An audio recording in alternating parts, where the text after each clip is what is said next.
Старый район Армянска. Еще до недавнего времени здесь улицы освещались лишь светом, падающим из окон, да фонарями проезжающих автомобилей. Теперь же в этих дворах светло даже в темное время суток. Это стало возможным благодаря реализации программы «Светлый город». В декабре прошлого года завершился первый этап реализации программы «Светлый город», который был запланирован на 2012 год.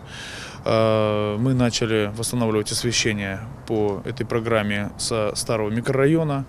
И вы видите сейчас по улице Железнодорожной, Гайдара восстанавливается освещение, современное, экономное и хорошие мощные лампочки.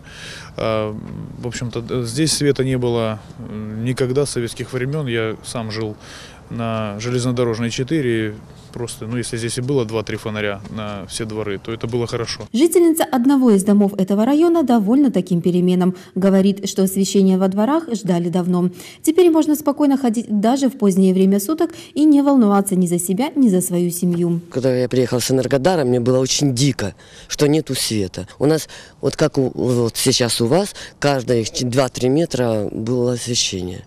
Это отлично. Это, я не знаю, это если мэр города постарался. Большое ему спасибо за крыши и большое спасибо за освещение. Это очень отлично. Даже если мой ребенок старше задерживается, я знаю, что на улице, на нашей, ничего не случится. Дойдет прекрасно.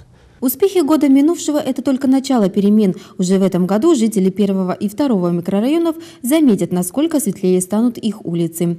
На реализацию программы «Светлый город» в этом году заложено порядка 1 000 000 гривен. За эти средства будут восстановлены не только лампочки и фонари, но и установлены новые опоры и приобретены кабеля. Валентин Демидов говорит, что выделить такую сумму удалось благодаря профициту в бюджете. Также часть средств удалось накопить и благодаря подписанному меморандуму с частным акционерным обществом «Крымский Титан», в рамках которого было выполнено много работ по ремонту жилого фонда. К сожалению, из-за работы казначейства нам пришлось приостановить программу, это финансирование программы, точнее средства были профинансированы, но в связи с трудностями и невыплатой по казначейским счетам программа была приостановлена, однако с января начинает в нормальном режиме работать казначейство и работы будут продолжены.